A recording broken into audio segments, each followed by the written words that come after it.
Hey guys, it's Saf coming at you with another raid, Shadow Legends. So I haven't done an update on my free-to-play account in about a week, so I thought it was about time that I did an episode of the Free Saphira free-to-play series, no longer the Challenger. We haven't got Ultra Nightmare in a month. Yes, I know, my hubris got the better of me. But we're here, we're still pushing along nicely, and we do have some updates that I want to go through today. So the main thing I've been trying to focus on recently was trying to get some more damage, and now we have managed to, as of today, we've managed to get through the Griffin boss last night on stream, which is a huge deal because that has given us 300 energy or so.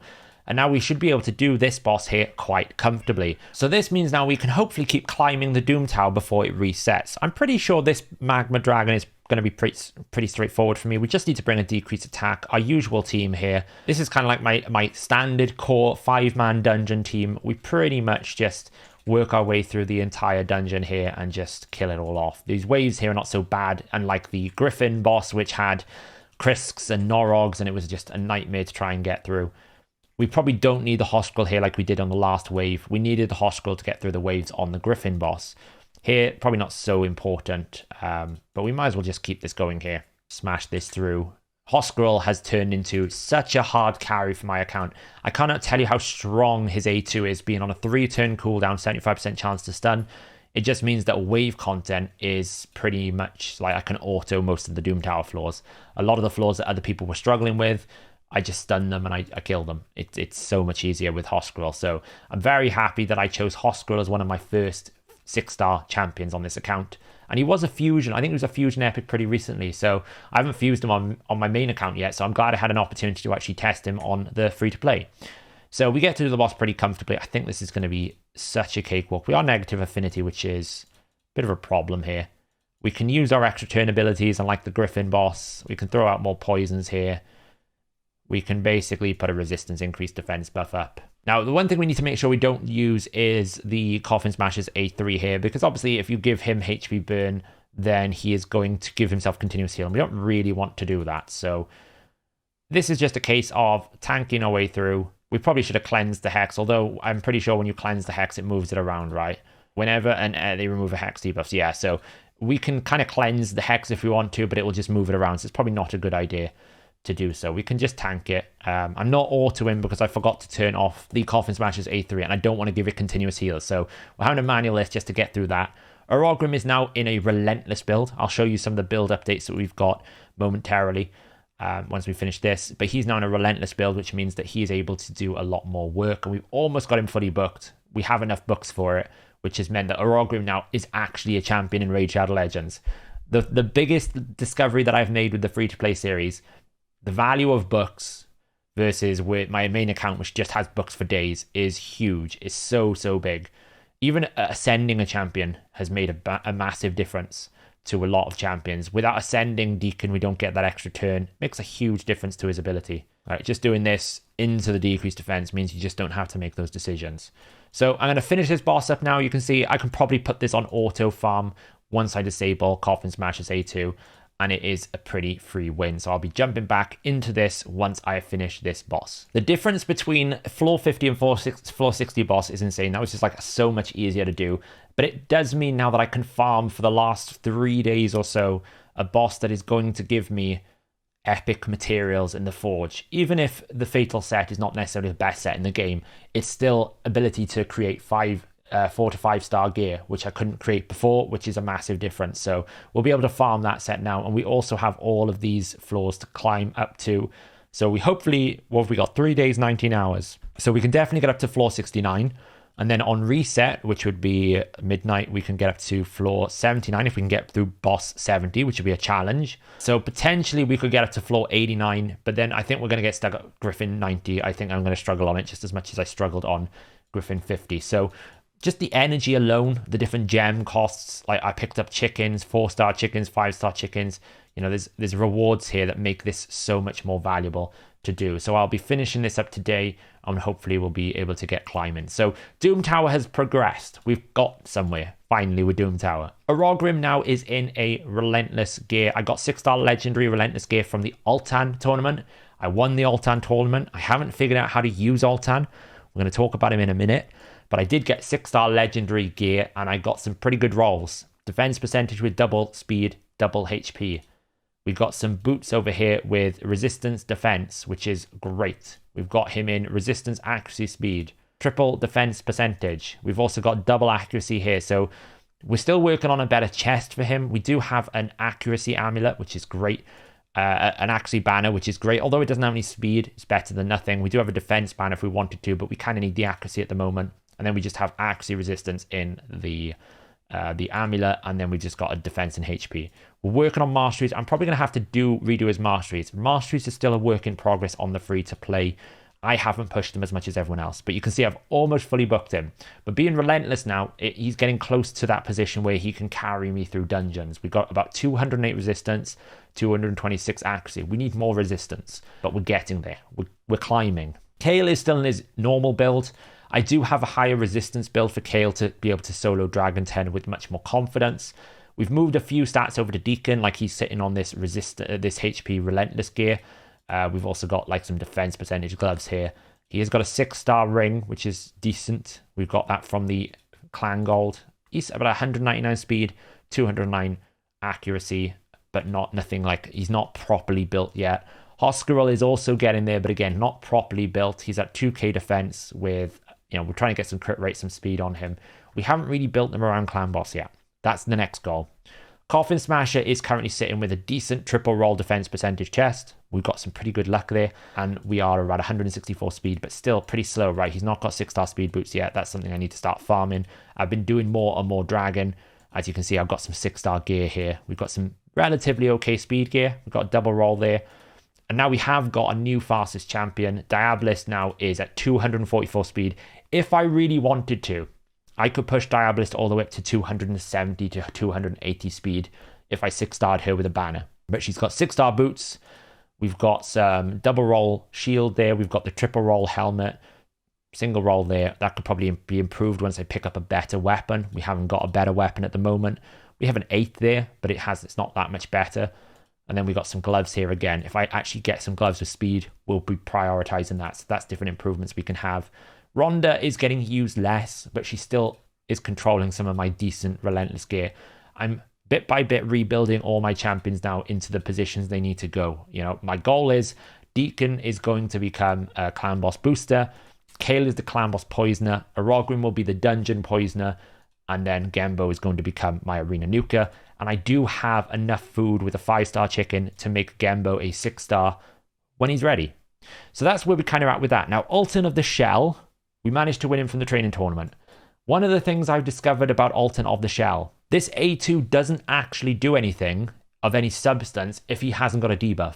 My understanding, or when I first saw his kit, I thought he would heal and place a shield based on the base level. So normally when you see these abilities, it's like 10% chance to heal and 10% shield, and then for every subsequent debuff removed, it's 5%, 10%, etc. He actually doesn't place any shield or heal if he has no debuffs, which means that this ability just doesn't do that much damage without those effects. So the A2 is a little bit disappointing. The A3 is pretty cool with an AoE sleep. I just haven't found much use for him right now. And then we have an A1 decreased defense. So he's a champion that I'll probably have a use for at some point. But the big thing, obviously, being Hoscaril, being the 75% stun, he kind of is like a 3-turn. He's more reliable. He's more consistent. Doesn't require legendary books. He's already built. He kind of covers that control element. And stun is a better control than sleep. But I'm sure there will be somewhere where I need this at some point in time. Now, it could be we can get him solo in some content, like kind of like a damage-based Cornelia. But it depends on whether or not this actually can work. But we can't activate this without a continuous heal champion. I don't really have, like, it works well with Arogrim. So potentially there could be some, dungeon solo in, duo in kind of team there. But we need to work on that. So in terms of champions, I feel like I've stopped pulling shards. I'm not pulling for the 1+1. I haven't pulled my sacred yet because I feel like I've got enough champions now, apart from an ally protector, that I can progress with the game. I feel like I'm in a good position. I've got a decreased defense AoE. I've got a single target decreased attack. I've got a control champion. I've got a couple of damage dealers to work through. I'm not going to do much more with Rhonda. Genbo is going to become my arena nuker. So that's kind of where I'm at with it. We have got the Haikatoon, but to be honest, because I've got Deacon, Haikatoon is a lot less valuable, but she might become valuable in the future when we need her. We might need to do some speed tuning with her, depending on what champions we get.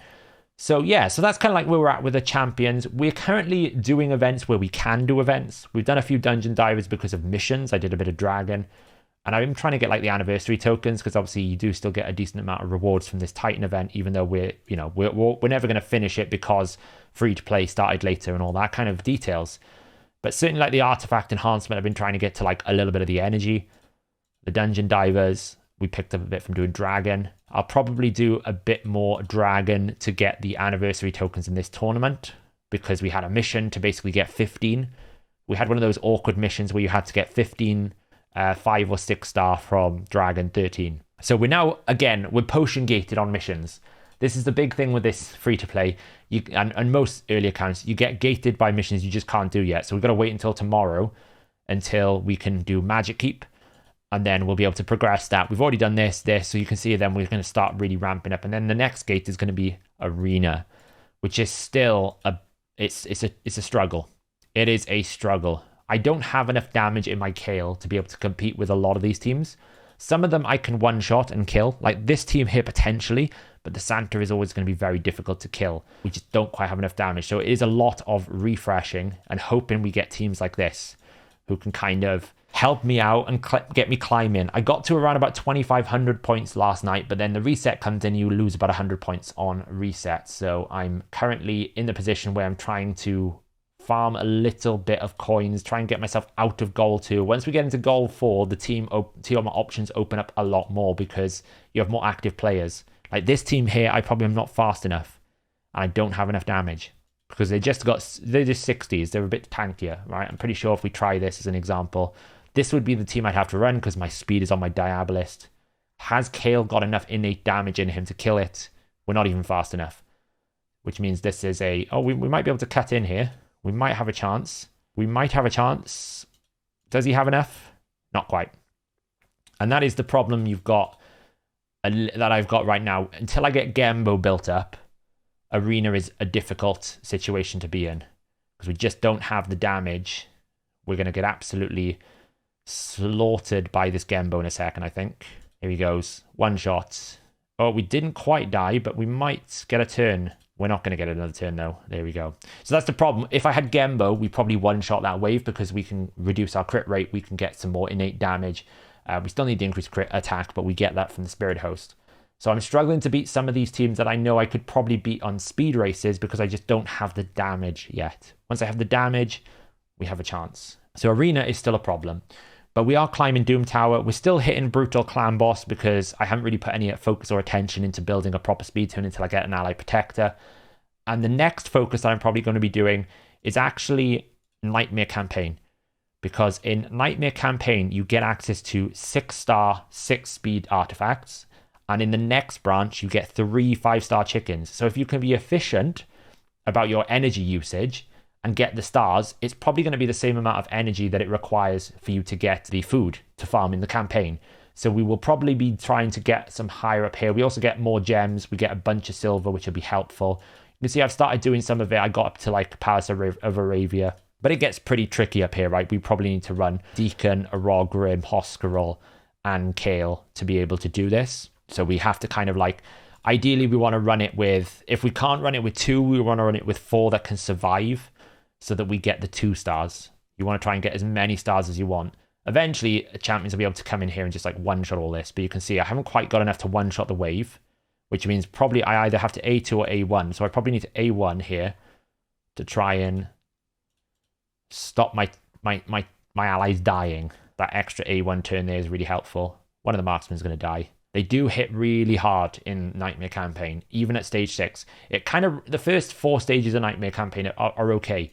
It ramps up when you start getting to stage 4 or 5. 5 particularly because the affinities are really awkward for your starter champion. So we can put some heals out, put some poisons. We might as well put the stuns out here. But you can see the value of Hoscarol. We can save the nuke on Kale now because essentially everyone just got stunned because of Hoscarol. So it gives us time to get a turn. And Hoscarol, whenever an enemy is stunned, everyone takes 15% more damage. So it's doubly beneficial. You get the control paired with the extra damage, which means that these champions are just dying. So we just need to kill this one dude here. He does have an A1 stun as well, but it's not as good. This Vergis is going to take a bunch of poison damage, but he does have continuous heal. Do we get a stun off? No. I think he's okay. I think he's dead. Oh, not quite. He will be now, though. So the goal, I think, for the next few days will be continue with the missions tomorrow. Try in between events, I'm doing masteries now. I'm just doing stage 15. I've only bought one set of masteries, so I've still got all that energy that I can use. And the goal is just to basically try and get a bit higher on Nightmare campaigns so that we can access those high quality rewards. If I can get really good rolls on those 6-star epic gear, then that could be like game changing for a lot of different areas if that gear is really good. Like here, we're pretty comfortable. It looks like this is going to be a nice, comfortable 2-star. With campaign, it's a reverse to faction. Well, faction was you need more champions to stay alive. With campaign, you need less champions. But if you have 4 alive, then you get 2 stars, which is the most important thing, right? You want to try and be as efficient as you can throughout these poisons here. Drop some more turn meter. And we're going to get this done once Hoskrul comes in and smacks. Hoskrul's damage output is actually quite good as well. So there you go. So that's a 2-star run, which means we're going to get further stars. We're only 1 away from that 1.5 million. So that's probably going to be the plan. Try and get some Nightmare. And that's kind of where we're at with the free-to-play. We're not really competing on the leaderboards at the moment because I just don't have the champions pulled. I haven't pulled all my resources. I haven't used my gems. The other guys are just grinding really hard, and it was ruining my enjoyment of the game. So I'm just slowing down, enjoying it as best as I can. We're at 51. We're progressing. That is the free-to-play update. We'll probably have an update towards the end of the week. I am going to be pulling all of my ancients on the weekend, not now. I'm not being baited by this 1+1. The weekend is where I'm pulling my ancients, where maybe we're going to get an ally protector. Just maybe. Maybe we'll even get an unkillable champion. Who knows? But there you go, guys. That is the free-to-play series. Let me know in the comments below how your free-to-play series is going. But until then, guys, I will catch you in the next video.